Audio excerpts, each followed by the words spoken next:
So in this video we're going to be looking at the Necro tank, and in 2024 this is probably one of my favorite classes to play right now, and it's just because I feel like it's just very strong in comparison to other builds. So first of all, the skills that you're going to need for this one is going to be basically the standard tank things, except for taking off resist for forensic evaluation.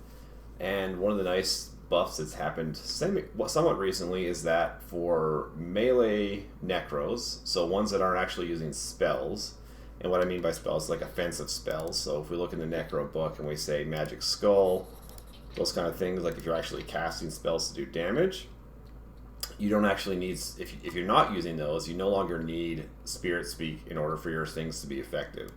So this works very well as if you're just using Necro as kind of like a support on your melee. So in this particular build, we're going to be using 3 key things, and that's Vampiric Touch, Bone Armor, and Cocoon. So with this build here, we're going to kind of go over what each thing does.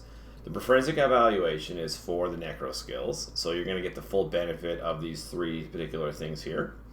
The camping is going to give you that extra buff now. So one of the recent buffs that's happened is that when you use the camping skill, you no longer need to be in the same zone as where you made it to keep your plus 20 strength and plus 20 dex. So just for 2 hours, you're going to have that plus 20 strength, plus 20 dex, which is great.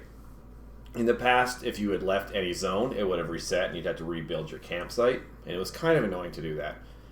The second thing that's nice about the new camping buff is that if you can see here, I know I don't have any of the actual camping regen effects going because I don't have a campsite.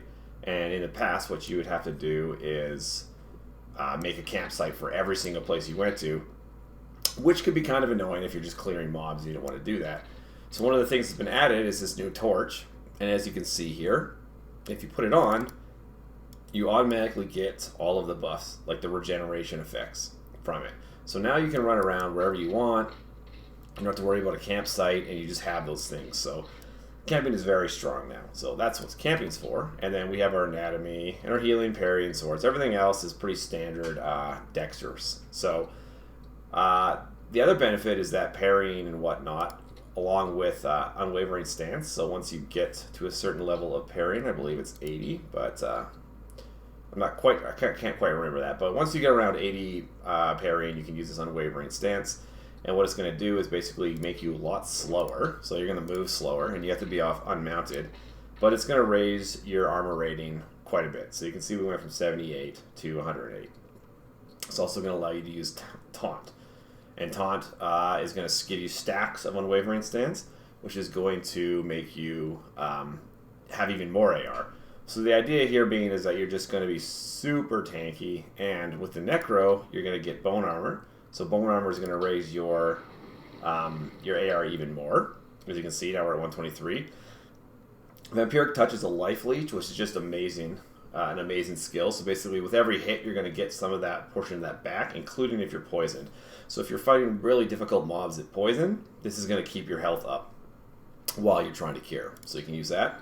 And the last one, of course, is Cocoon, and that's just going to give you basically a bless, so it's going to increase your stats even more. It's only going to work once you get hit, so we'll see that in a second here. And that's basically the build. So at this point, you're just going to want to go in there and sword and board whack monsters, and you're just the amount of hits you're going to be able to take is amazing. You can fight pretty much the hardest mobs in the game, aside from corrupted dragons. So it's a very strong build, and yeah, let's go ahead and try it out.